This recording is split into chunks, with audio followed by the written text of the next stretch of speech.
Lucas capítulo 15, nós vamos ler inicialmente o verso 11 e verso 12. Glórias a Deus. Aleluias. Santo é o nome do Senhor. Todos acharam? Glórias a Deus. Você que tem a sua Bíblia, acompanhe comigo ou simplesmente ouça o que diz a palavra do Senhor. Lucas capítulo 15, verso 11 e 12. E disse: um certo homem tinha 2 filhos. E o mais moço deles disse ao pai: Pai, dá-me a parte dos bens que me pertence. E ele repartiu por eles a fazenda. Até aqui por enquanto. Amém? Glórias a Deus. Para aqueles que já conhecem um pouquinho mais da palavra de Deus, já sabem do que se trata essa palavra, de qual parábola, de qual passagem se trata esse início aqui que nós acabamos de ler. É a parábola do filho, glórias a Deus. E é justo que pensemos e que digamos que essa é a passagem ou a parábola do filho pródigo ou do filho perdido, porque até quando nós analisamos o contexto, Jesus ele vinha falando antes sobre coisas que se haviam perdido. Primeiro ele fala sobre a ovelha que se havia perdido, depois ele fala sobre a dracma que se havia perdido, e ele termina com a história do filho que se havia perdido. Amém? Mas olha só, se nós lermos atentamente o verso 11, nós vamos ver o seguinte: e disse Jesus: um certo homem tinha 2 filhos. Amém? É assim que está dizendo na tua palavra? Glórias a Deus. É assim que diz na palavra do Senhor. Um certo homem, ele tinha 2 filhos. Então, essa parábola, apesar de nós sempre conhecermos como a parábola do filho pródigo, conhecemos como a parábola do filho perdido, ela é uma passagem não contando somente a história de um filho, mas contando a história de uma família. Um homem, um certo homem que era o pai, e seus 2 filhos. Glórias a Deus. E normalmente nós temos muitas palavras, nós temos muitas pregações, nós temos muito conteúdo, vamos dizer assim, sobre o filho perdido, aquele que se perdeu. Todos já conhecem essa história porque é uma das histórias mais contadas da Bíblia, mesmo para aqueles que não são do meio evangélico, do meio cristão, de dentro da igreja, mesmo aqueles que não têm uma ligação com a Bíblia, às vezes já ouviram falar dessa passagem, já ouviram essa parábola, até em filmes mesmo, falando sobre um filho que se perde, que se afasta do pai, que volta para a casa do pai. Então nós já estamos acostumados com essa história, mas hoje nós vamos falar um pouquinho sobre o outro irmão.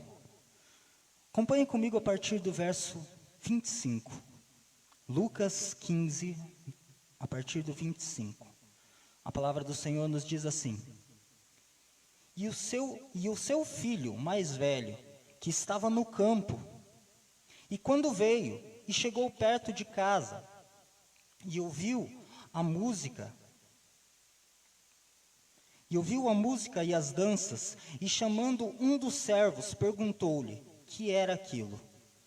E ele lhe disse: veio teu irmão, e teu pai matou um bezerro cevado, porque o recebeu são e salvo. Mas ele se indignou e não queria entrar. E saindo o pai, instava com ele, mas ele respondendo disse ao pai: eis que eu te sirvo há tantos anos, sem nunca transgredir o teu mandamento, e nunca me destes um cabrito para me alegrar com os meus amigos. Vindo, porém, este teu filho, que desperdiçou os teus bens com as meretrizes, mataste-lhe o bezerro cevado. E ele lhe disse: filho, tu sempre estás comigo, e todas as minhas coisas são tuas. Mas era justo alegrarmos-nos e folgarmos, porque este teu irmão estava morto e reviveu, e tinha se perdido, mas achou-se. Aleluias, glórias a Deus. Essa é a história do outro filho, essa é a história do filho mais velho. Glórias a Deus. E eu quero falar sobre essa passagem, como alguns já devem ter acompanhado, que a gente anunciou o tema, ou melhor, o título dessa palavra, que é a síndrome do irmão mais velho. Eu quero falar exatamente sobre isso. Em alguns pontos nós vamos falar sobre o irmão realmente mais velho, o irmão biologicamente mais velho, mas na sua grande maioria nós vamos falar sobre o irmão mais velho espiritualmente, falando sobre uma comparação das nossas vidas, traçando assim um paralelo entre a nossa vida e a vida desse irmão mais velho. E essa palavra o Senhor ele já havia me dado há algum tempo, faz algum tempo já que eu estava meditando sobre essa palavra. Mas essa semana, enquanto eu estudava mais ainda sobre essa palavra, enquanto eu buscava mais sobre essa palavra, eu percebi que, além de tudo, além do que o Senhor me revelou através da palavra de Deus, através da sua santa palavra, eu também tenho uma propriedade a mais para falar sobre ser um irmão mais velho, amém? Porque tenho aqui minhas duas irmãs que são mais novas, e eu sou o irmão mais velho, não só da minha casa, não só da casa do meu pai e da minha mãe, mas também dos meus avós paternos, dos pais do meu pai. E aí eu vou abrir um parênteses porque, vamos dizer assim, meu pai ele não é o irmão mais velho da família dele, ele é o terceiro irmão da família dele. E ainda assim, eu sou o neto mais velho, ou seja, fora das probabilidades. Porque a probabilidade é que os dois irmãos mais velhos tivessem filhos antes, mas Deus escolheu para que eu fosse também o primogênito daquela família. Tanto que o meu primo, filho do irmão mais velho do meu pai, nasceu com acho que 1 mês de diferença. Né? 1 mês de diferença, mais novo do que eu. Então, assim, além da probabilidade, eu fui também o primogênito da família do meu pai, e daí do restante da ascendência do meu pai eu não conheço muito, então não posso especificar. Mas falando da minha família, da parte da minha mãe, que está toda aqui, minha mãe que acabou de dirigir, de fazer essa primeira parte do culto aqui, eu sou o mais velho da minha mãe, sou o neto mais velho da minha avó, que também está aqui. Amém? Sou o bisneto mais velho da minha bisavó, que também está aqui, graças a Deus. E pelo que minha bisavó também me conta, eu também era o tataraneto da mãe dela, mais velho. Porque ela sempre conta a história de que quando eu nasci, a minha tataravó, ela tinha o sonho de chamar a minha mãe e falar assim: minha neta, me dê aqui o seu neto. Falando assim sobre a descendência alcançada. E quando ela faleceu, eu tinha 3 anos de idade. Mas já sei que toda essa primogenitura já vem de muito, muito, muito tempo. Glórias a Deus. E por que eu estou falando sobre isso? Exatamente para te falar sobre a propriedade, para te falar com propriedade sobre o que é ser um irmão mais velho. Talvez você que não é o irmão mais velho da tua família, que é o irmão do meio, que é o terceiro, quarto, quinto irmão, que é o caçula, talvez você que tenha mais 10 irmãos, você esteja falando assim: mas e o que me interessa então se eu não sou o irmão mais velho da minha família? Calma que a gente vai chegar lá. Primeiro nós estamos falando sobre questões biológicas, então a gente vai falar sobre algumas coisas que acontecem com o irmão mais velho, e os irmãos mais velhos, os primogênitos aqui vão entender. Porque quando uma família ela tem somente um filho, então toda a atenção é voltada para aquele filho. Todas as coisas é voltada para ele. E algumas famílias têm o seu primogênito e logo em seguida tem outros filhos. Então isso não cria uma distância tão grande entre o primogênito e os outros irmãos. Mas em alguns casos, O primogênito vem e depois de vários anos nasce o segundo, o terceiro, o quarto filho. E quando acontece isso, que o primogênito, o irmão mais velho, ele já está em tempo de entendimento, ele já compreende algumas coisas, então vocês sabem, aqueles que têm filhos com uma certa distância, você sabe que já começa ali o ciúme, já começam ali as diferenças, por causa da diferença de idade, que aquele irmão ele já entende que ele perdeu um pouquinho do lugar, perdeu um pouquinho do espaço, perdeu muito da atenção, perdeu um pouco dos presentes, perdeu um pouco dos lanchinhos dele, agora ele tem que dividir. Não é assim? Quem tem mais de um filho aqui? Quem tem mais de um irmão aqui? Ou tem um irmão pelo menos? Não é assim que acontece? Glórias a Deus. Por que nós estamos falando sobre isso? Porque nós vamos falar sobre o irmão mais velho do filho pródigo primeiramente, mas nós vamos ver que essa síndrome de irmão mais velho, ela está longe de ser um único caso na Bíblia. Está muito longe de ser um único caso na Bíblia apresentado aqui nessa passagem do filho pródigo que nós falamos. Primeiro, eu quero citar alguns pontos sobre o irmão mais velho do filho pródigo. Nós vamos falar assim porque nós não sabemos o nome dele, a parábola que Jesus nos conta. Ele não especificou o nome de nenhum dos três, mas ele falou que tinha o pai, o irmão mais novo e o irmão mais velho. Então, falando um pouco sobre o irmão mais velho do filho pródigo, nós vemos a primeira coisa que é o seguinte. No verso 25, a palavra do Senhor nos diz que ele, quando ele chegou, e seu pai já havia recebido seu irmão, já havia começado a festa, e todos já estavam festejando e se alegrando, ele estava voltando da onde? Ele estava voltando da onde? Do campo. Por quê? Porque ele era um trabalhador. Ele era alguém responsável, nós já vemos isso por toda a história que vem antes. Toda a história que vem antes já nos mostra que o irmão mais velho era uma pessoa responsável.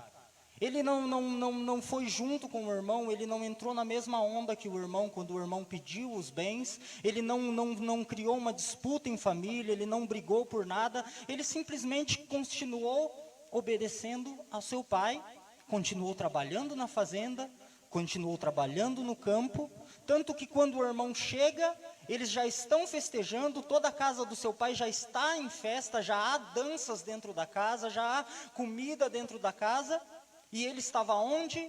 Ele estava no campo.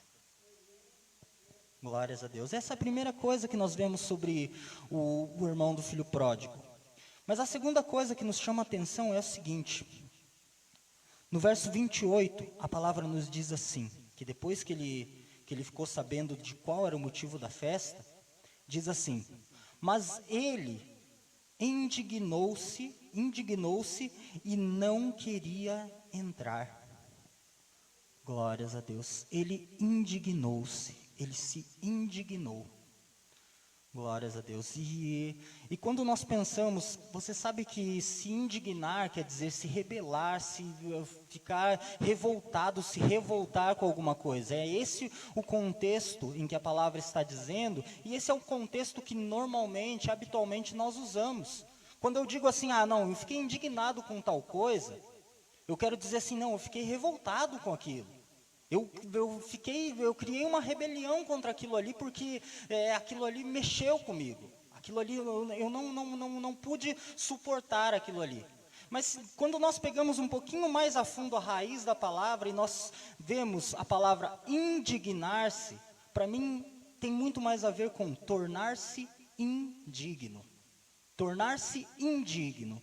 Se eu me indigno com algo, se alguém se indigna com algo, ele está se tornando indigno. E por que talvez seja a razão dessa palavra nos trazer a essa interpretação de estar revoltados, de estar rebeldes, de estar enraivados, nem sei se existe essa palavra, enfurecidos com alguma coisa, revoltados com alguma coisa. Porque algumas situações te criam um sentimento de uma revolta tão grande que às vezes não é nem a revolta com a outra pessoa, é uma revolta com você mesmo. Sabe, aquela situação em que você é enganado e você não fica com raiva da outra pessoa que te enganou. Você fica com raiva de você mesmo, porque como eu pude confiar nessa pessoa? Como eu pude fazer isso? Como eu pude deixar que essa pessoa me ferisse, deixar que essa pessoa me magoasse, deixar que essa pessoa fizesse isso, deixar que aquela pessoa quando nós nos indignamos com alguém que nos roubou, por exemplo, como eu pude deixar que essa pessoa me roubasse? Nós nos revoltamos com alguém que a gente colocou no governo e de repente nós descobrimos que ele está fazendo uma péssima administração, está roubando dos cofres públicos, está fazendo um monte de coisa errada. Nós nos revoltamos, como eu pude votar nessa pessoa, como eu pude acreditar nas promessas de campanha.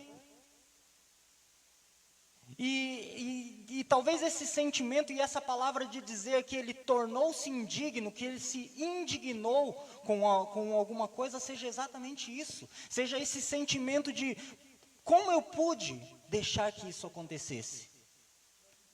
Mas como assim, pastor? Ele não deixou que o irmão fosse embora, ele não deu os bens, quem deu os bens foi o pai, não foi ele. Então por que ele por que ele se tornou indigno, por que ele se indignou com aquela situação? E eu vou te dar o terceiro ponto sobre esse filho, sobre o irmão mais velho, que é o seguinte. Verso 28, ou melhor, verso 29. E saindo o pai instava, ou seja, insistia com ele para que ele entrasse. Mas respondendo ele, disse ao pai: eis que eu te sirvo há tantos anos, sem nunca transgredir o teu mandamento. Nunca me deste um cabrito para me alegrar com os meus amigos. E aqui nós vemos o motivo real para que esse irmão estivesse indignado com essa situação. Para que ele estivesse revoltado e talvez revoltado com ele mesmo por aquela situação estar acontecendo. Porque, na verdade, ele ficou durante todo esse tempo, nós não sabemos quantos foram os dias, quantos foram os meses, talvez, que esse filho pródigo, que esse filho ficou perdido ali no mundo, gastando, acabando com a fortuna que seu pai demorou anos para ganhar. Não sabemos qual foi o tempo, mas durante todo esse tempo, ele ficou do lado do pai. Ele ficou dentro da casa do pai, ele não saiu da casa do pai, ele não parou de trabalhar, ele não deixou de ir para o trabalho, de ir para o campo, de ir para a lavoura, de calejar as suas mãos no instrumento de trabalho durante um minuto sequer. Ele não deixou isso acontecer, ele estava ali em todos os momentos, até o momento da chegada do irmão, ele não presenciou. Por quê? Porque ele estava fazendo a sua parte. Ele estava trabalhando. Mas aqui nós percebemos o seguinte: além dele ter se indignado, dele ter se tornado indigno por causa da situação do seu irmão, ele era alguém ressentido e reprimido. Você percebe isso nas palavras dele. Você percebe isso nas palavras dele por quê? Porque ele não começa falando nem do seu irmão, ele começa falando sobre ele mesmo. E aí nós vemos o sentimento de indignação, de estar revoltado consigo mesmo. Ele não começa falando sobre o irmão, ele começa falando sobre ele mesmo. Eis que eu te sirvo há tantos anos. Eis que eu nunca transgredi o teu mandamento. O sentimento dele de revolta maior era com ele mesmo. Por quê? Porque ele falou assim: poxa, eu nunca transgredi o mandamento do meu pai, eu nunca quebrei uma regra daqui de casa, eu todos os dias acordo de manhã e volto à noite do trabalho, e ainda assim meu irmão fez tudo o que fez, e está aqui. O sentimento dele era: eu também queria ter feito isso. Eu deveria ter feito isso. Eu poderia ter feito isso. Isso é o ressentimento. É ser ressentido. Ele se ressentiu contra ele mesmo. Ele se ressentiu contra o pai. E olha só a cobrança que ele faz. Ele fala assim: e eu te servi durante todos esses anos. Durante tantos anos eu te servi. Nunca transgredi o teu mandamento. Nunca transgredi as tuas regras. E o Senhor nunca me deu um cabrito para eu me alegrar com os meus amigos. Ou seja, o Senhor nunca fez um churrasco de um cabrito para mim. Um cabrito era um animal ali quase que sem valor. Ele falou assim, nem um cabrito o Senhor deu para que eu fizesse um churrasco com os meus amigos, para que eu me alegrasse, para que eu me divertisse. Mas agora pare e pensa comigo. Quando a palavra do Senhor fala que o filho mais novo chegou para o pai e simplesmente falou, pai, me dá a parte dos meus bens que cabe a mim, porque eu quero sair, eu quero gastar a minha parte. Me dá que eu quero ir embora. O que o pai fez? Ele simplesmente dividiu. Ele dividiu e falou assim, pô, bom, essa é a tua parte, essa é a tua metade.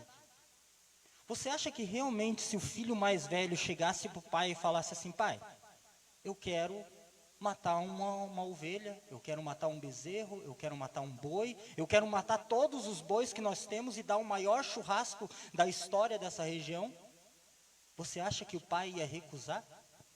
Não. O pai provavelmente teria dado de bom grado, até porque ele já sabia que ele tinha dado para o seu outro filho e é o direito do filho mais velho também. Mas não, ele provavelmente nunca se achou no direito. Ele nunca se achou no direito de chegar para o pai e falar assim, eu quero matar um boi para fazer uma festa. Eu quero matar um bezerro, eu quero matar um cabrito que seja, para fazer uma festa. Ele nunca se achou nesse direito. Mas de repente ele vê que o irmão fez tudo aquilo e ainda assim foi recebido.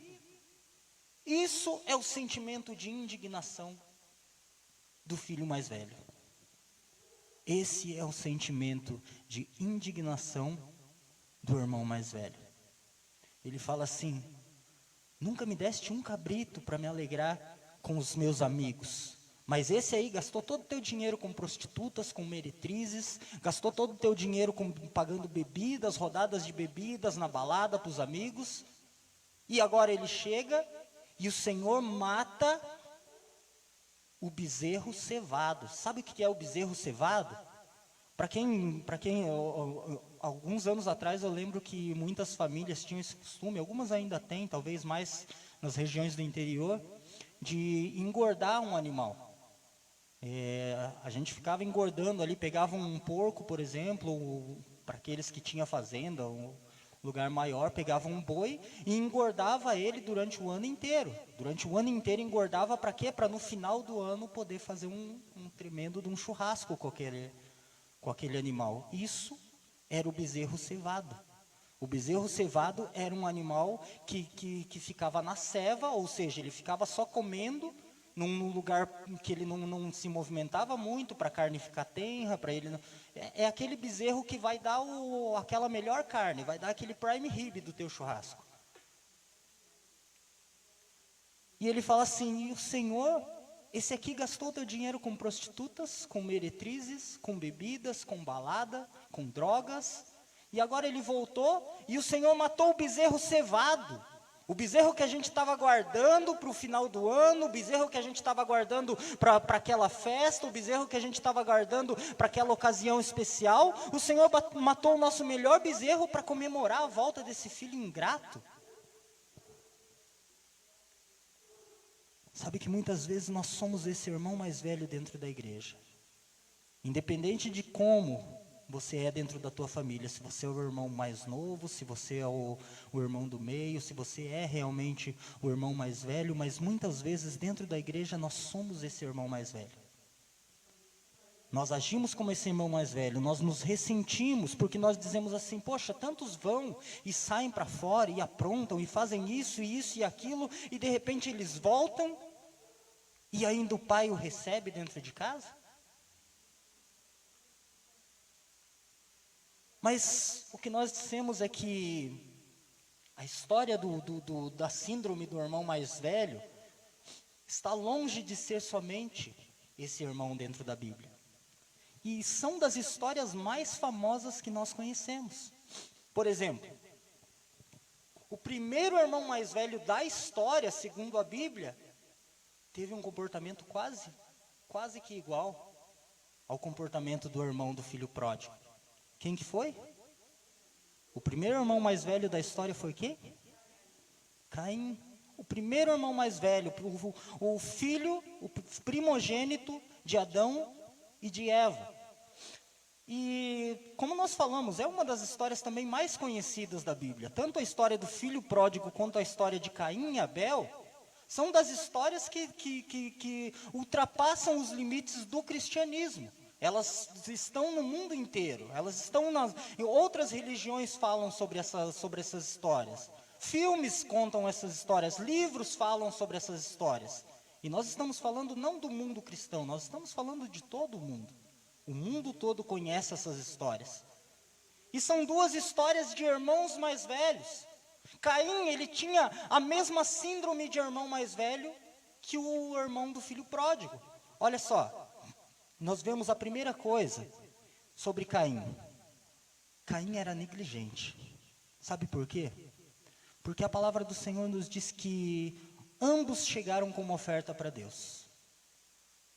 Abel era criador de animais, então ele chegou com o melhor da gordura dos seus primogênitos, ou seja, a melhor gordura, a melhor carne dos melhores animais, ele pegava e sacrificava a Deus, o melhor.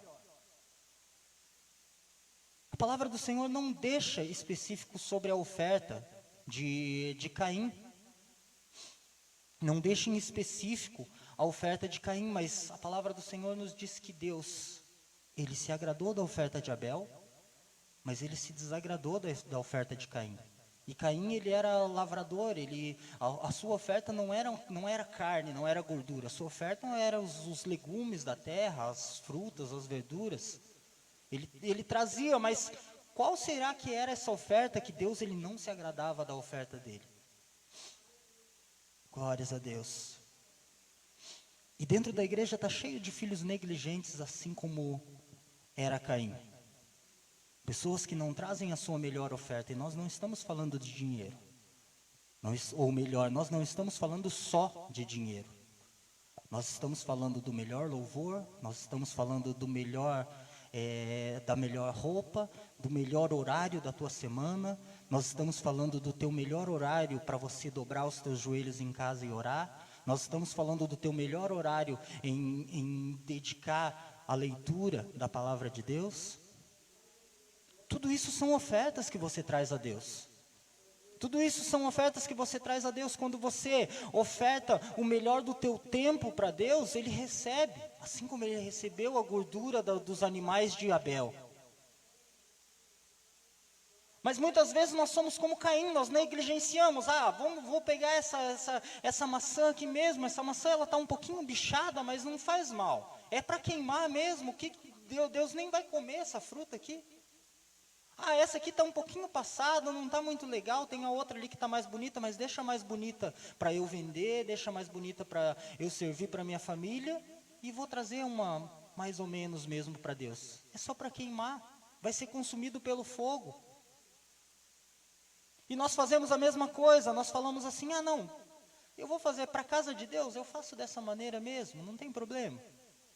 Para o meu emprego, não, meu emprego eu tenho que chegar rigidamente no horário, eu não posso me atrasar, eu não posso perder um minuto do meu emprego, porque eu tenho que bater meu cartão. Se eu bater meu cartão atrasado, eu não ganho meu salário, eu vou ser despedido, mas dentro da igreja não faz mal se eu me atrasar um pouquinho, se eu deixar passar um pouquinho do tempo, se eu hoje não for. Não é assim que nós fazemos? Não é assim que muitos fazem? Muitos entregam a oferta de Caim. Muitos são irmãos mais velhos como era Caim. E Caim ele não era só negligente, mas Caim também ele era carente de atenção. Por quê? Porque a palavra do Senhor ela nos diz assim, quando ela nos fala sobre as duas ofertas, sobre os dois sacrifícios, a palavra do Senhor ela nos deixa claro que Deus se agradou e atentou. Se você pegar a tua Bíblia, a gente não vai passar por todas essas referências bíblicas, porque senão a gente não vai sair daqui hoje. Mas quando você puder, pegue a sua Bíblia e abra lá em Gênesis 4 e leia a história inteira, você vai ver que todas essas referências estão lá. A palavra do Senhor nos diz que Deus, ele atentou para a oferta de Abel, mas ele recusou a oferta de Caim. Por que que Caim ele ficou tão revoltado, ele ficou tão irado? Por que que Caim ele ficou tão com raiva que chegou a se decair o seu semblante, ou seja, ele ficou com a cara fechada, ele ficou emburrado, ele ficou com raiva, e ele demonstrava aquilo ali? Qual o motivo disso? O motivo é que Deus havia atentado para a oferta de Abel e não havia atentado para a sua oferta. Sabe o que quer dizer atentar? Quer dizer prestar atenção. Deus prestou atenção na oferta de Abel e não prestou atenção na sua oferta. Por quê? E isso foi o fato que levou Caim a se enfurecer tanto, ficar com tanta raiva de Abel, que era o seu irmão mais jovem, e de ficar com tanta raiva de Deus, porque até quando Deus veio falar com ele, Deus chega e pergunta para ele, depois que ele já havia matado Abel, Deus chega e pergunta: onde que está o teu irmão? E ele fala assim: por uma casa eu sou o cuidador do meu irmão agora, eu sou o babá do meu irmão agora para saber onde ele está? Olha o nível de raiva, o nível de ira que Caim estava. Sabe por quê? Porque Deus havia prestado atenção em Abel. E quantos irmãos mais velhos nós temos dentro das igrejas, que são assim também, que falam assim: por que Deus presta tanta atenção naquela pessoa? Por que parece que as coisas que aquela pessoa faz são tão bem mais vistas por Deus, por todo mundo, do que as minhas? Será que você está ofertando o melhor que você tem? E nós não estamos falando de quando você olha uma pessoa e fala: nossa, aquela pessoa canta maravilhosamente bem, com uma técnica, e eu nunca vou conseguir cantar com a técnica que aquela pessoa canta. Não estamos falando de técnica, porque para Deus não importa a técnica. Para Deus não importa se a sua roupa está rasgada, se ela já foi costurada várias e várias vezes, desde que essa roupa seja a melhor que você tem para estar aqui. Ele não se importa, Ele sabe qual é o limite da tua voz, Ele sabe qual é o limite das tuas mãos, Ele sabe qual é o limite da tua cabeça, da tua mente, do teu cérebro.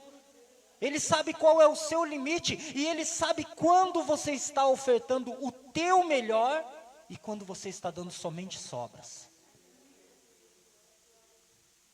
E Ele não presta atenção quando você está dando sobras. Realmente você vai ser desprezado quando você estiver entregando sobras. Porque nós somos assim, nós queremos entregar sobras, restos para Deus, e nós queremos que Deus nos trate como prioridade. Quantas vezes você viu pessoas assim? Quantas vezes você agiu assim? Eu faço para Deus de qualquer maneira, mas eu quero que Ele me dê o melhor sempre. E daí nós ficamos com raiva quando nós olhamos o nosso irmão e nós vemos que Deus atenta para a sua oferta. Nós vemos o crescimento, talvez não um crescimento material, talvez não um crescimento físico, mas nós vemos o crescimento espiritual daquele irmão mais novo do que nós. E daí vem a síndrome do irmão mais velho e nós falamos assim: isso está errado. Todos conhecem a história de Caim e Abel. A raiva de Caim foi tão grande que ele chegou ao ponto de matar Abel, de esconder o corpo de Abel, e ainda vamos dizer assim, peitar a Deus, dizendo assim: sou eu por um acaso amas do meu irmão? Sou eu por um acaso cuidador ou babá do meu irmão para saber onde ele está?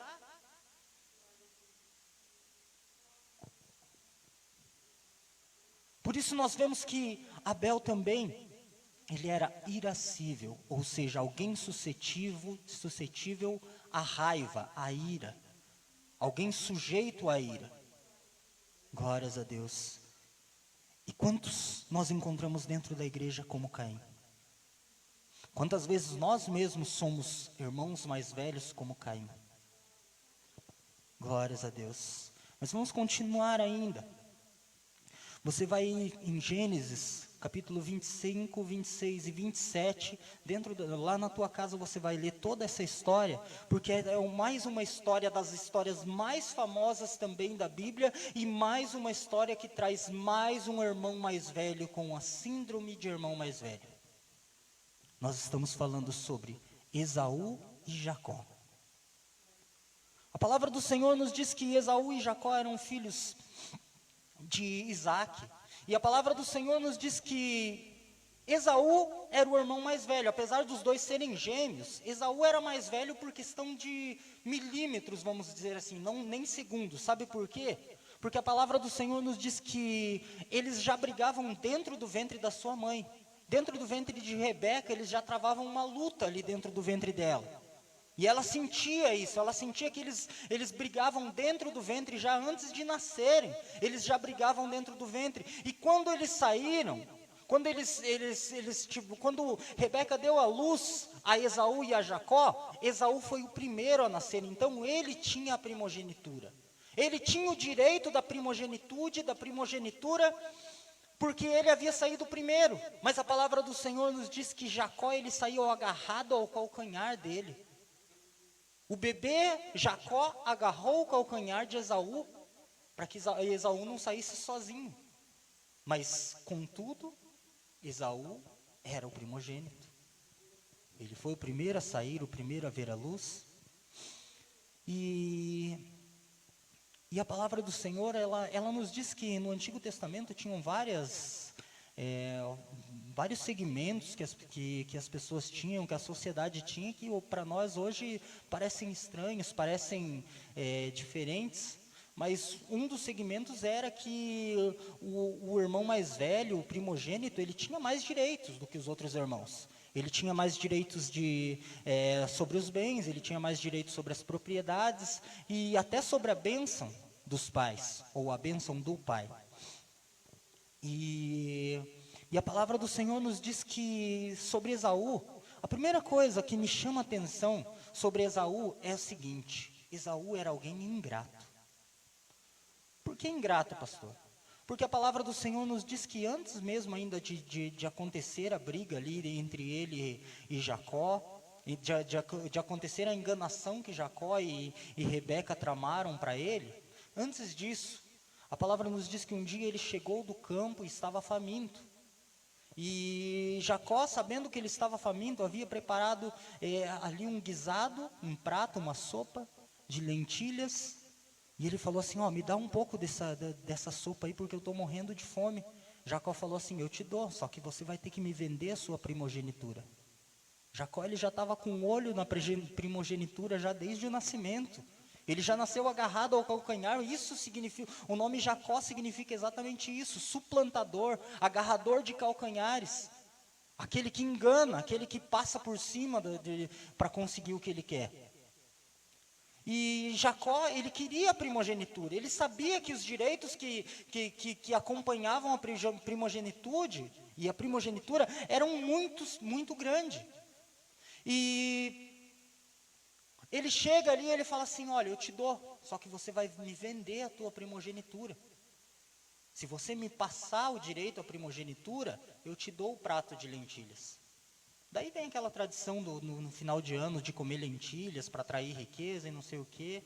Eu não entendo bem, né? Porque isso não deu muito certo para Esaú, né? Mas o povo tem esse tipo de superstição.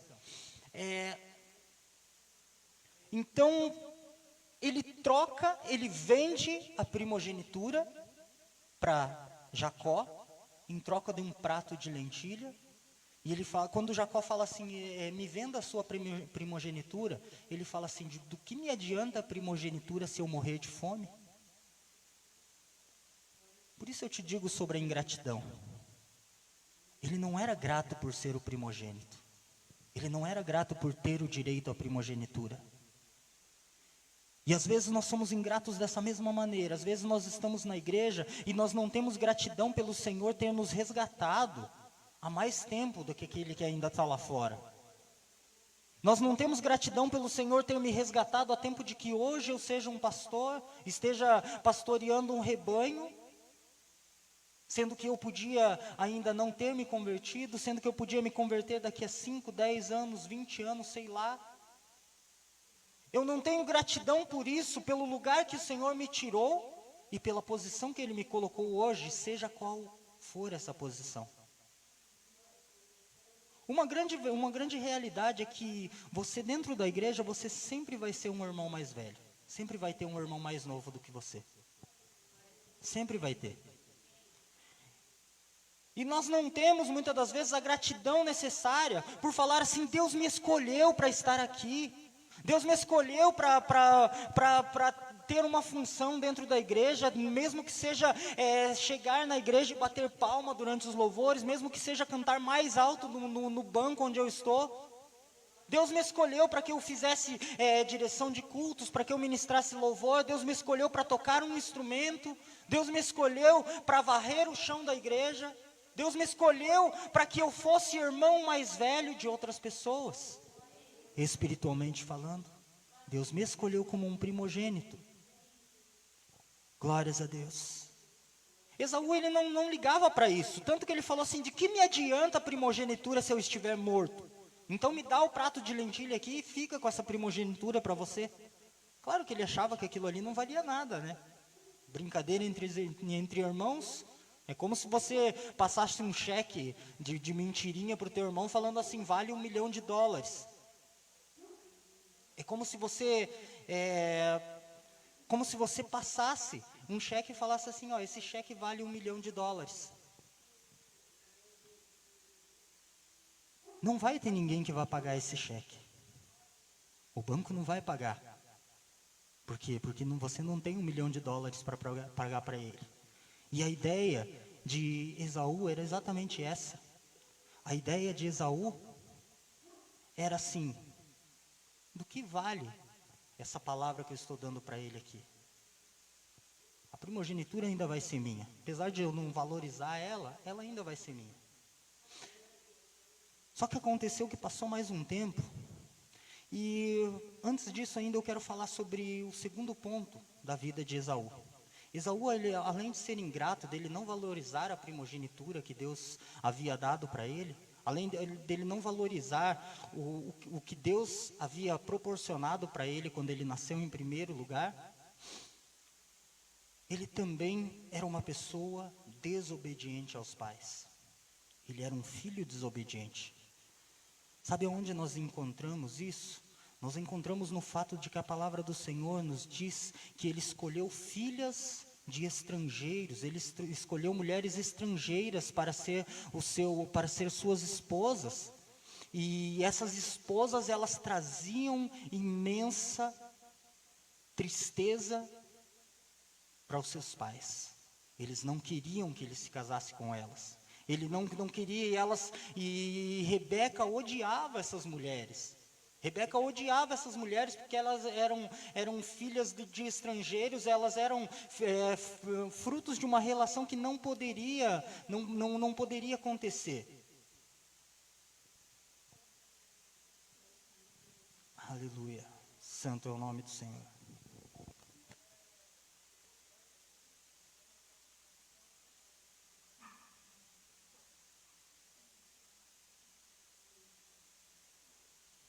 Glórias a Deus. Só questão de estacionamento, então a gente vai pedir para os irmãos que estão com os carros na calçada ali para tirar os carros, colocarem no acostamento. Tá? Glórias a Deus. Santo é o nome do Senhor. Santo é o nome do Senhor.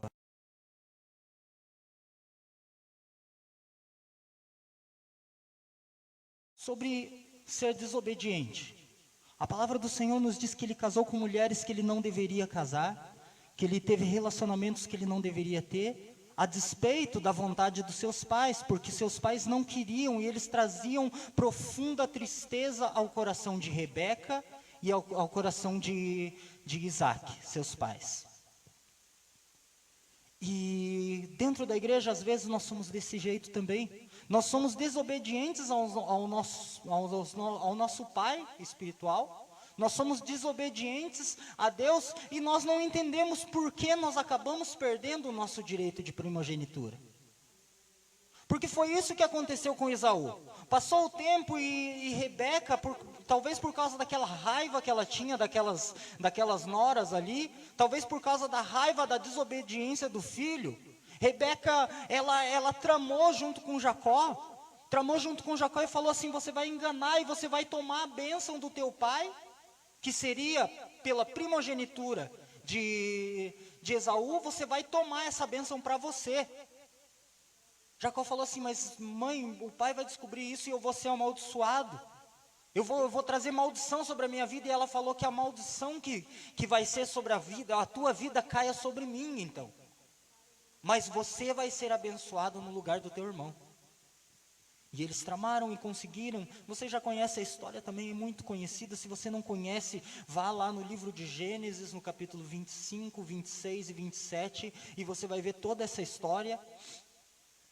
Que eles conseguiram enganar Isaac, para que Isaac desse a sua bênção para Jacó.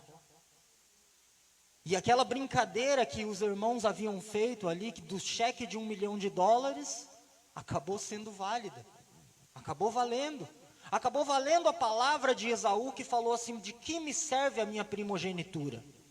Acabou valendo essa palavra, preste atenção aqui por favor, acabou valendo a palavra que ele havia dado, empenhado para o seu irmão, dizendo assim: a primogenitura não me serve de nada. E muitos de dentro da igreja estão desprezando as suas primogenituras, estão desprezando o direito que Deus lhe deu. Deus falou assim: você tem direito de ser abençoado. Deus falou assim: você tem direito de ser abençoado com bênçãos e mais bênçãos, toda a sorte de bênçãos. E nós desprezamos isso. Como que eu faço isso, pastor? Como eu tenho desprezado as bênçãos do Senhor? Sabe, Deus, Ele falou, Ele te deu promessas de riqueza, e muitas vezes você tem dispensado essas promessas. Por quê? Porque essas promessas estão atreladas à obediência, e você deixa de obedecer a Deus. Deus, Ele fala assim: tragam os dízimos à casa do tesouro, para que haja mantimento na minha casa, diz o Senhor dos Exércitos. Depois façam prova de mim nisso. Depois façam prova de mim nisso. Se eu não vos abrir as portas do céu e derramar sobre vós uma bênção, que dela vos sobrevenha a maior abastança.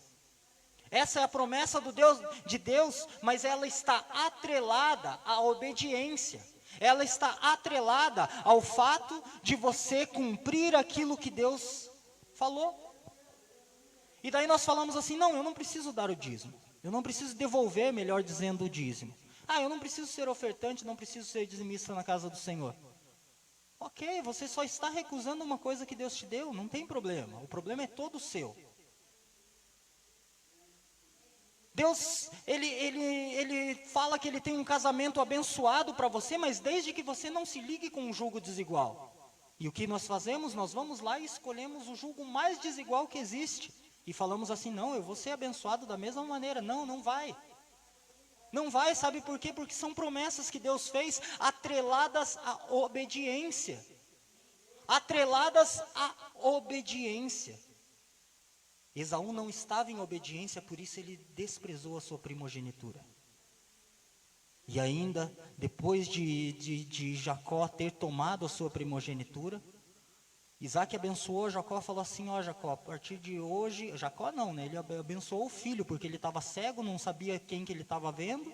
Ele falou assim, ele tocou na pele ali de Jacó. Jacó tinha se coberto com pelos, porque Esaú era peludo, e ele não. Então ele cobriu os braços ali com pelos. O seu pai, que estava cego, tocou os pelos, e ele falou assim: olha, a voz na verdade é de Jacó. A voz que eu estou escutando não é a voz de Esaú, mas o braço é de Esaú, então vou abençoar você mesmo. Você me trouxe aqui o que eu pedi. Abençoou e falou assim: olha, você vai ter a riqueza, você vai ter domínio sobre todos, você vai ter domínio sobre todos os empregados, você vai ter domínio sobre todos os teus irmãos vão te servir. Ele abençoou Jacó dessa forma, e a bênção era para ser para Esaú. E Esaú chegou e falou assim: pai, mas o Senhor deu minha bênção para Jacó, não sobrou nada para mim? Você não pode me abençoar de novo? Não tem como o Senhor me dar uma outra bênção, nem que seja um pouquinho que seja? Ele falou: não, eu só tenho uma bênção, eu só posso abençoar uma pessoa, e teu irmão já levou tua bênção. Eu já falei para ele que agora, a partir de agora, você vai ser servo dele. Esaú ficou morrendo de raiva de Jacó. E ele tentou matar Jacó. Ele buscou e ele falou, ele colocou no seu coração: quando meu pai morrer, quando se passarem os lutos pelo dia da morte do meu pai, então eu matarei também o meu irmão. Muitas vezes nós somos Esaú dentro da igreja. Nós somos o irmão mais velho que quer matar o nosso irmão mais novo. Porque ele tem recebido bênçãos de Deus e nós não. Nós vemos o nosso irmão frutificando, nós vemos o nosso irmão despontando, nós vemos bênçãos e mais bênçãos sobre o nosso irmão, só que nós não olhamos para a obediência que ele tem ao nosso pai. Nós olhamos somente pelas bênçãos que ele está recebendo. E nós queremos aquelas bênçãos, mas nós não queremos pagar o preço da obediência. Essa é a verdade. Então nós nos tornamos Esaú. Vamos adiantar aqui, porque essa palavra ainda teria muita coisa ainda, mas o nosso tempo é curto. Vamos para uma outra história das mais conhecidas da Bíblia e que também traz um irmão mais velho, mas esse é um irmão mais velho diferente. Eu não sei se ele era realmente irmão de alguém, eu não sei se ele era o irmão mais velho de alguém, não sei se ele era o irmão mais novo de alguém, mas pela história você vai entender. É a história do profeta chamado Jonas. E essa história, ela está num livro curtinho, um livro de 4 capítulos, então eu recomendo que você leia todo esse livro, veja toda a história de Jonas, e concorde comigo que Jonas se comportou com a síndrome do irmão mais velho. Sabe, Jonas, a primeira coisa, o primeiro ponto, eu vou ser breve, tentar ser o mais breve possível nesses últimos personagens aqui, mas o primeiro ponto que me chama a atenção sobre Jonas é o fato de Jonas ele ser vingativo. Como assim, pastor? Por que vingativo? Porque Jonas era um profeta usado por Deus, ele deveria falar tudo aquilo que Deus mandasse que ele falasse. E Deus falou: Jonas, levanta-te, vai à grande cidade de Nínive e anuncia lá que eu vou destruir a cidade por causa do pecado, por causa da violência, por causa de todas as iniquidades que tem naquela cidade. Eu vou destruir aquela cidade, não vai sobrar nada daquela cidade se eles não se arrependerem. Levanta-te e vai à cidade de Nínive. Jonas levantou, falou assim: eu não vou para Nínive coisa nenhuma, eu vou para Tarsis, que é exatamente o oposto, é o lado contrário. Uma está para uma direção, então eu vou para outra. Deus que use outro profeta para falar com eles. Sabe por que Jonas fez isso? Porque Jonas conhecia a fama da cidade de Nínive. Ele conhecia a fama dos ninivitas. Talvez ele tenha ficado com medo, porque eles matavam todos os profetas que chegavam lá. Os profetas chegavam e eles matavam, não eram mortes agradáveis, vamos dizer assim, se é que existem mortes agradáveis. Eles tinham métodos terríveis para matar, métodos terríveis de tortura, e a gente não vai nem entrar nesses méritos, porque ia decorrer muito tempo sobre isso. Mas ele sabia a maneira que os ninivitas se comportavam. Ele sabia o nível, o grau de pecaminosidade daquele povo. Ele conhecia a fama de Nínive. E ele falou assim: não, se eu for lá, eles vão se arrepender, porque eu vou pregar a palavra, eles vão se arrepender, de duas umas, ou eles vão me matar, ou eles vão se arrepender, eles vão dar ouvidos ao que eu vou falar, vão se arrepender, Deus vai se arrepender de desejar o mal para eles e vai poupar a cidade. E eu não quero, eu quero que a cidade seja destruída. Por isso eu acho que Jonas era vingativo, e esse era um dos pontos de Jonas. E nós somos assim muitas vezes. Nós também somos assim muitas vezes. Nós não queremos que o pecador se arrependa. Não, ele vai se arrepender e Deus vai ter misericórdia dele, ele vai acabar sendo salvo. Não, deixa ele lá. Então nós nem pregamos, nem falamos para aquele ali. Eu não gosto dele, eu já vi tudo que ele faz, ele é uma péssima pessoa, ele faz isso e aquilo. Eu não quero que ele seja salvo, então eu não vou pregar nem a palavra para ele. Talvez ele venha dentro da igreja e eu vou receber ele mal para que ele não volte mais. Vou ignorar ele, para que ele não volte mais para a igreja, porque eu não quero ele dentro da minha igreja. Na minha igreja só tem pessoas santas e ele é pecador demais. Jonas, ele pensava mais ou menos assim. Ele falou assim: não, eu não quero que eles se convertam. Então eu vou para longe, eu não vou pregar, eles não vão se converter, Deus vai destruir a cidade. Aleluias, glórias a Deus. Só que você conhece a história de Jonas, você sabe tudo o que aconteceu. Você sabe que ele foi lançado ao mar quando ele entrou no navio, que ele foi engolido por um peixe, que ele dentro do estômago do peixe, dentro da barriga do peixe, ele orou pedindo misericórdia de Deus, falando assim: Deus, eu estou no inferno, eu estou no mais profundo abismo, e é daqui que eu estou clamando a Ti, eu te peço misericórdia, eu vou fazer tudo aquilo que o Senhor me mandou, eu vou cumprir a minha palavra, eu vou ser o profeta que o Senhor escolheu para que eu fosse. Em outras palavras, eu vou ser um bom irmão mais velho. Quando Deus, então, ele falou para que o peixe vomitasse Jonas na praia, para que Jonas cumprisse então o propósito, Jonas foi e realmente cumpriu o propósito. Anunciou à cidade a destruição, anunciou à cidade tudo o que Deus havia falado, proclamou que a cidade fizesse um jejum, proclamou que os homens e os animais da cidade fizessem um jejum em arrependimento pelos seus pecados. E olha a surpresa, eles não mataram Jonas, eles deram ouvidos à pregação. Eles ouviram a pregação e eles se converteram dos seus maus caminhos. Porque a palavra do Senhor nos diz que eles estipularam ali aquele jejum, que todos os homens, mulheres, crianças e animais, inclusive da terra de Nínive, jejuaram para que Deus perdoasse os seus pecados. E Deus perdoou, porque Deus, ele teve misericórdia da cidade. Ele teve misericórdia da cidade e ele se arrependeu de destruir a cidade, e ele não destruiu a cidade, exatamente como Jonas havia temido. Então Jonas foi para o alto ali de um lugar, observar o que ia acontecer, observar se realmente a cidade ia ser destruída, e ela não foi.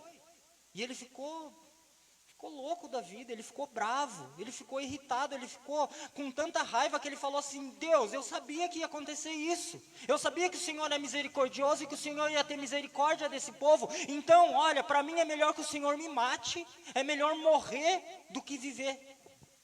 Para mim me é melhor morrer do que viver. Olha o nível da raiva, da ira que Jonas sentiu. Você sabe a história, Deus mandou ali que nascesse uma boboreira, uma planta que cobriu ali o sol, que ele pôde se acampar, que ele pôde sentir a sombra ali, o refrigério durante algum tempo, e depois o mesmo Deus foi lá e mandou que essa planta morresse. E quando essa planta morreu, daí que Jonas ficou com mais raiva ainda, porque veio o sol, bateu um vento no sol ali, fez com que ele desmaiasse por uma insolação. E daí ele falou: Deus, me tira a minha vida, porque é melhor eu morrer do que viver desse jeito. O Senhor tem misericórdia de Nínive, mas o Senhor mata a plantinha que estava cobrindo aqui a minha cabeça. Esse era o segundo ponto sobre Jonas. Jonas era impiedoso. Sabe, porque Deus falou assim: poxa, olha só, Jonas, veja, você tem misericórdia da plantinha que nasceu aí, você não fez nada por ela. Você não precisou plantar, você não precisou regar, você não cultivou a terra. Ela simplesmente nasceu e morreu. E você está aí todo revoltadinho porque a planta morreu. Você está com dó, você está com pena da planta. E você não queria que eu tivesse pena de 120 mil homens e mulheres da cidade de Nínive.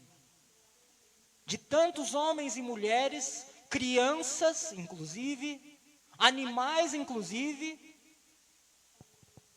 que eu criei, que eu fiz. Eu fiz essas pessoas e você não quer que eu tenha piedade delas.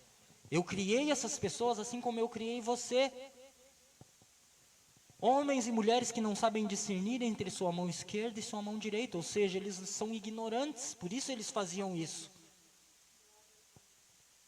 E nós somos impiedosos da mesma maneira que Jonas muitas vezes. Glórias a Deus. E o último personagem que eu quero te falar aqui, o último irmão mais velho, ele está lá no livro de Lucas, no capítulo 7, do verso 36 ao verso 50. E é um homem chamado Simão. Assim como Jonas, eu também não sei se ele era o irmão mais velho de alguém, não sei se na família dele ele tinha irmãos, não sei o biológico dele. Não sei se ele era um irmão mais velho biológico, mas sei que ele era um irmão mais velho espiritual. E ele tinha a mesma síndrome de todos esses irmãos que a gente já citou aqui. Simão era um fariseu, era um doutor da lei, era um estudioso da lei. E um dia ele convidou Jesus para que Jesus ele fosse jantar na sua casa, ou fosse comer alguma coisa na sua casa, fosse talvez posar na sua casa. E Jesus ali foi até a casa do fariseu chamado Simão. Quando Jesus chegou na casa de Simão, Jesus estava talvez sentado ali pregando a palavra, falando sobre a palavra, e entrou uma mulher e começou a beijar os pés de Jesus, começou a chorar sobre os pés de Jesus, começou a enxugar os pés de Jesus com os próprios cabelos. E a palavra do Senhor nos diz que aquele fariseu chamado Simão, ele olhou assim para Jesus e fez tisque-tisque.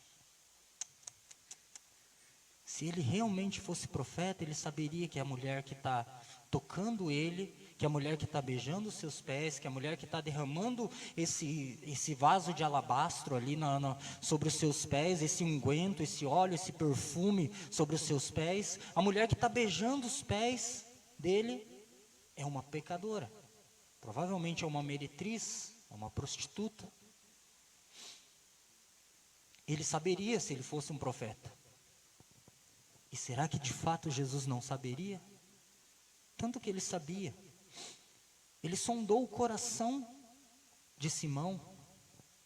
E daí ele começou a falar sobre o irmão mais velho que ele era. A síndrome que ele tinha de irmão mais velho. Sabe, Simão, imagine Simão.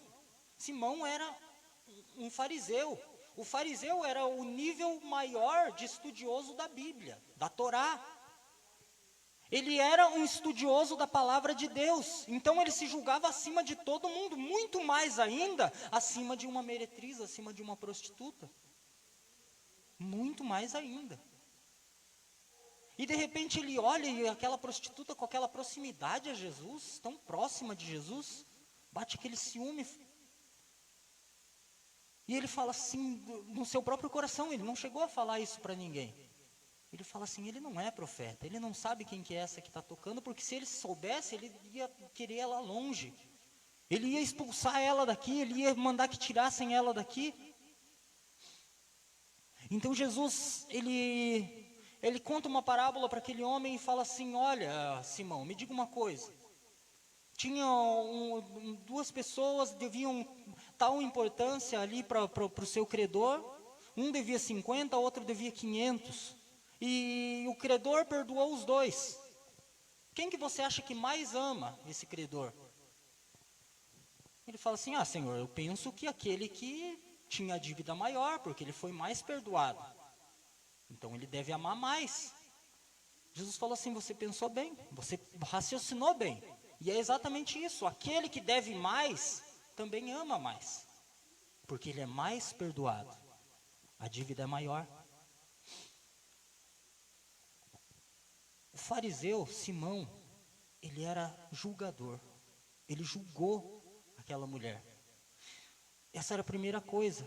E a segunda coisa é que ele se achava impecável. Sabe por quê? Porque Jesus ele dá essa explanação e ele fala assim, aquele que mais é perdoado, mais ama.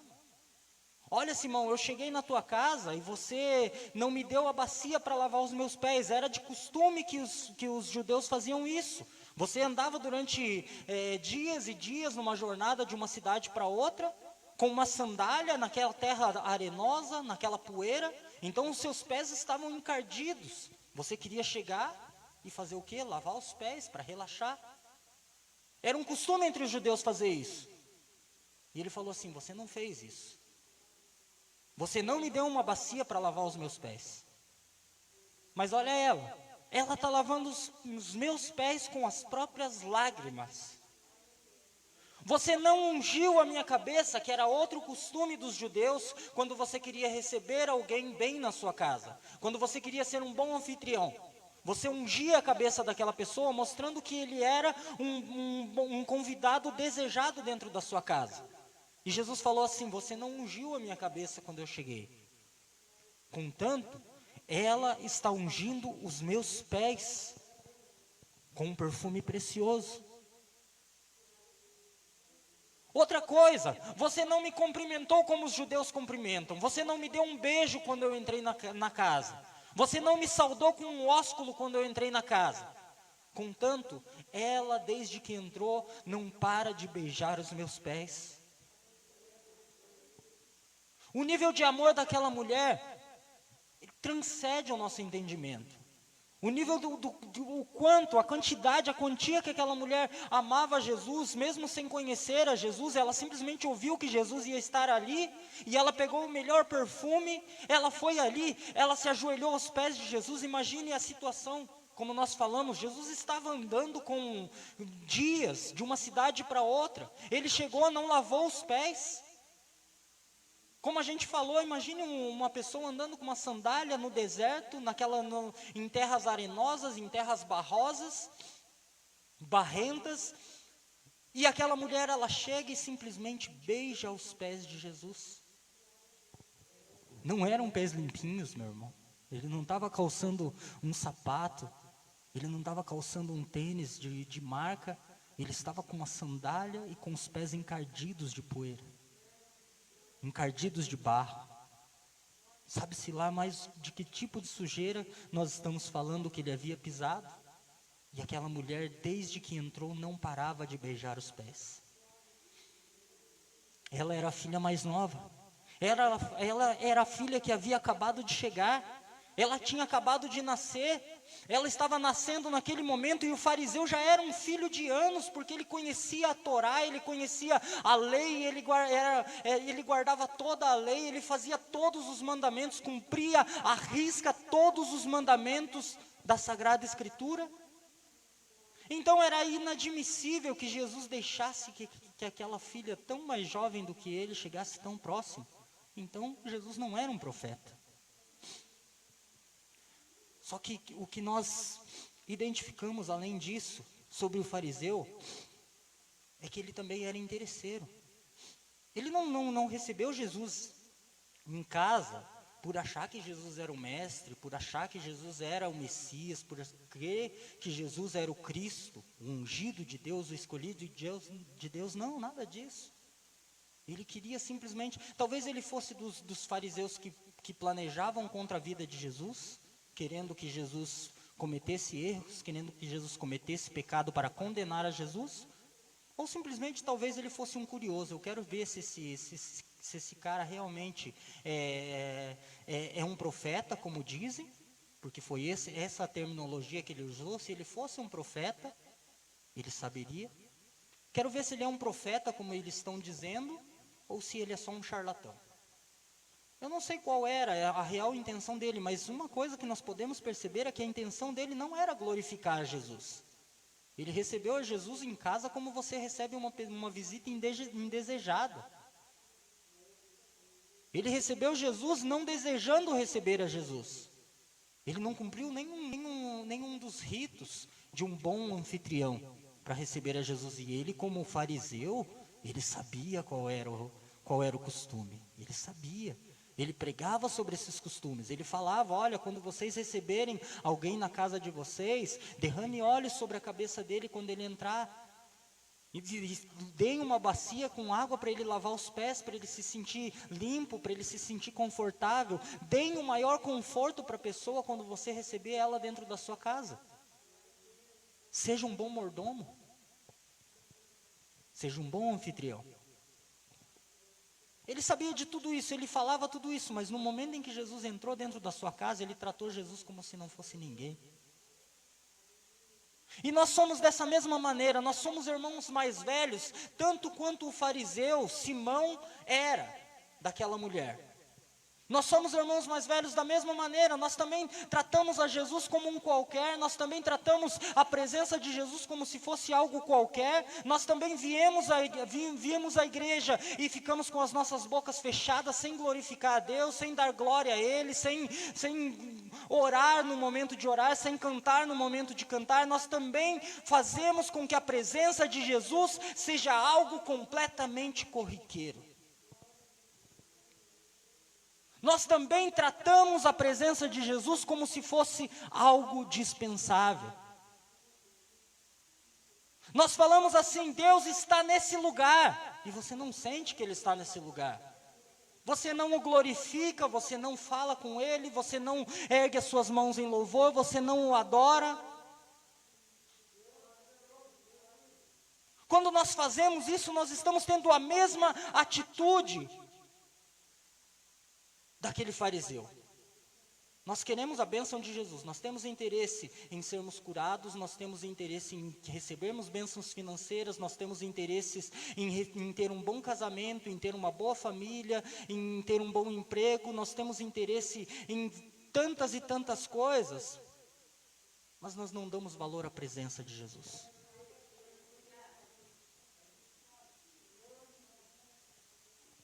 Glórias a Deus, aleluias.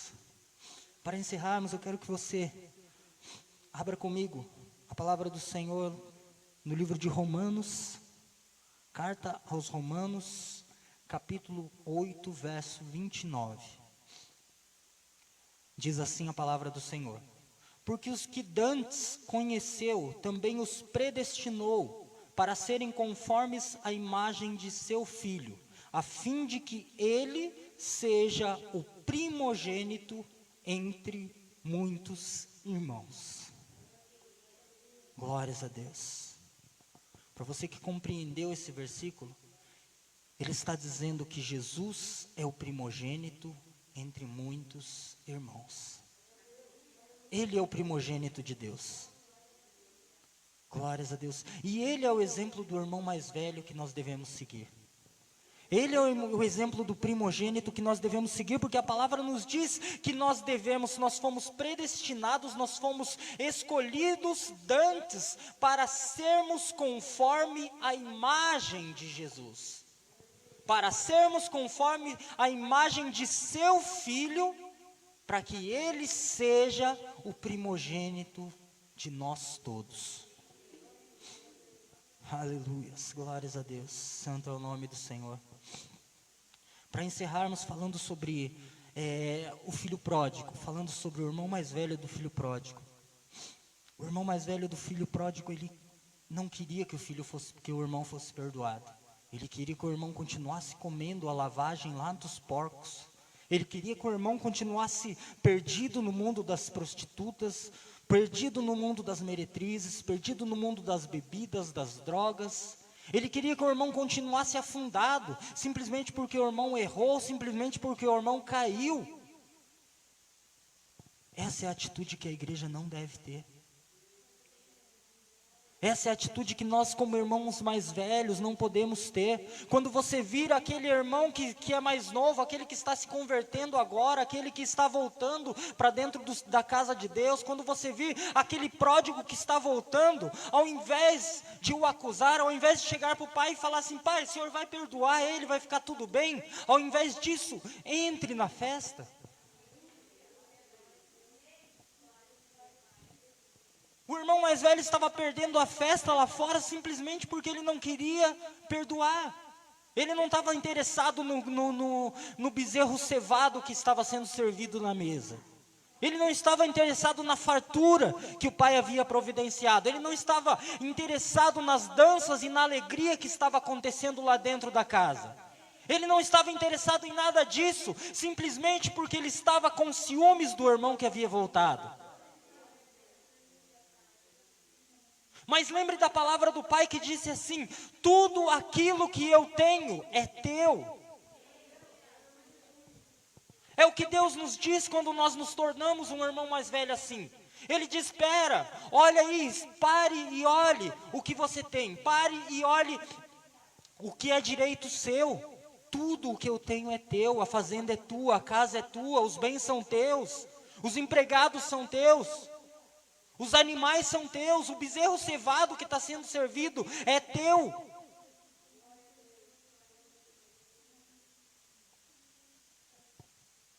Então deixe de ser um irmão mais velho, deixe de ter a síndrome do irmão mais velho e passe a ser um irmão mais velho como é Jesus.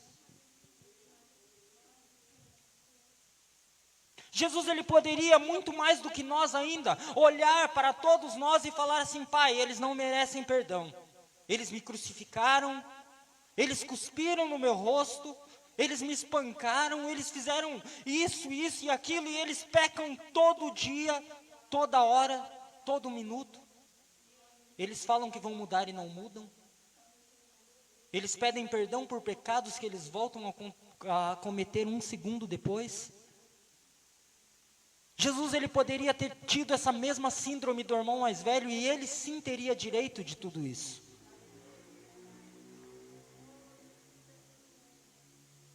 Mas ao invés disso, ele clamou dizendo: Pai, perdoa, porque eles não sabem o que eles fazem. Eles não sabem o que eles fazem. Perdoa, perdoa cada vez que eles caem, perdoa cada vez que eles voltam a errar, perdoa cada vez que eles saem de casa e querem voltar depois. Perdoa todo o dinheiro gasto com drogas, todo o dinheiro gasto com bebidas, todo o dinheiro gasto com prostitutas. Perdoa, Pai. Ele é o exemplo do primogênito que nós devemos seguir. Ele é o exemplo de primogênitos que nós devemos ser. Glórias a Deus. Que nós, como igreja do Senhor, possamos ser primogênitos à imagem de Jesus. Primogênitos conforme a imagem de Jesus, a imagem de Cristo. De dizermos: Pai, realmente perdoa. Perdoa aquele que está lá fora lá, de orar, de pregar a palavra, de dizer: Deus, eu não tenho essa síndrome mais, eu não tenho a síndrome de olhar e falar assim: não, eu quero a igreja pequenininha mesmo, eu quero somente os que estão aqui dentro, porque os que estão aqui dentro já são minha família, já são meus irmãos, já são meus amigos, então só os que estão aqui dentro já está bom. Não, nós devemos ser irmãos mais velhos, de querer ter cada vez mais e mais irmãos. De querer que aquele irmão que saiu da presença de Deus e está no mundo das drogas, esteja dentro da casa do Pai conosco, comemorando, se alegrando. Os teus direitos você não vai perder. Os teus direitos já são conquistados. O Pai falou assim: tudo que eu tenho é teu. Tudo que eu tenho é teu. Teu irmão não vai levar nada do que é teu. O teu irmão tem a parte dele, se ele gastou a parte dele, eu estou perdoando ele, mas ele gastou, a parte dele foi. A tua parte ainda está ali. Tudo que eu tenho é teu. Cada um tem a herança que o Senhor vai distribuir. O Senhor vai distribuir a herança. Glórias a Deus. Que nós possamos ser moldados ao caráter de Jesus. Que nós possamos ser cada dia mais e mais primogênitos dentro da casa de Deus. E abraçarmos aqueles irmãos que voltam, aqueles irmãos que erram, aqueles irmãos mais novos. Deixar todo o ciúme de lado. Deixar toda a inveja de lado. Deixar toda a raiva, todo o ressentimento de lado. E simplesmente sermos a imagem de Jesus. Glórias a Deus. Se coloque de pé.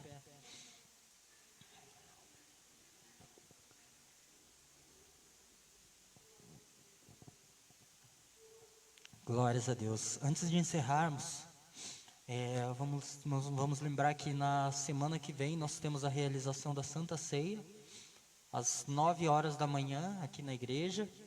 Também a entrega do irmão secreto, que já ficou de muito tempo atrás, porque por causa de todo esse afastamento social.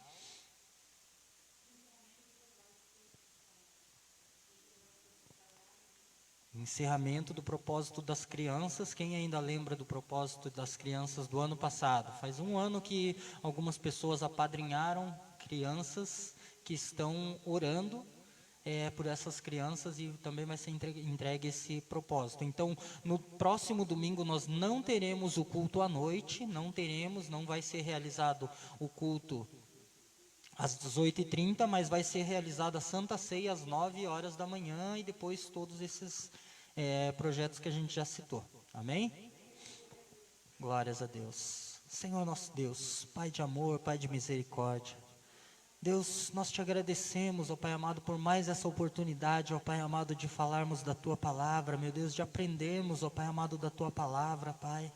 Te agradecemos, ó Pai amado, meu Deus amado, pelas essas portas que estão abertas, ó Pai amado, ainda, meu Deus, para que nós preguemos o Evangelho, para que nós falemos do Teu nome. Te agradecemos por cada um que está na sua casa nesse momento, nos ouvindo, que ainda vai ouvir essa mensagem, que ainda vai participar desse culto, ó Pai amado. Deus, em nome do Senhor Jesus Cristo, te agradecemos por cada um que está aqui nessa noite, Pai. Deus, pela oportunidade que o Senhor nos dá, ó Pai amado, de nos reunirmos, ó Pai amado, mesmo que com todas essas restrições, mesmo que com todas essas regras, ó Pai. Deus, muito obrigado, Pai. Deus, nós te pedimos que o Senhor abençoe as famílias, ó Pai amado, da terra, todas as famílias, ó Pai amado. Deus, nós te pedimos que o Senhor abençoe, ó Pai amado, as famílias que estão aqui representadas nessa noite, ó Pai amado, as famílias que estão representadas, ó Pai amado, em cada casa, ó Pai amado, que está com o seu aparelho ligado, ó Pai amado, e escutando essa mensagem, escutando essa palavra, Pai. Deus, em nome do Senhor Jesus, nós te pedimos, abençoa, ó Pai amado, as nossas vidas, ó Deus, e que nós possamos cada dia mais, ó Pai amado, sermos realmente a Tua imagem, a imagem do Teu Filho, a imagem do primogênito de Deus, a imagem do unigênito de Deus. Aleluias, em nome do Senhor Jesus nós te pedimos, Pai, e nós te agradecemos certos da vitória no nome do Senhor Jesus. Amém? Glórias a Deus. Coloque as tuas mãos na posição de receber. E nós dizemos: que o Senhor te abençoe e te guarde. Que o Senhor faça resplandecer o seu rosto sobre ti e tenha misericórdia de ti. Que o Senhor sobre ti levante o seu rosto e te dê a paz. E todos dizem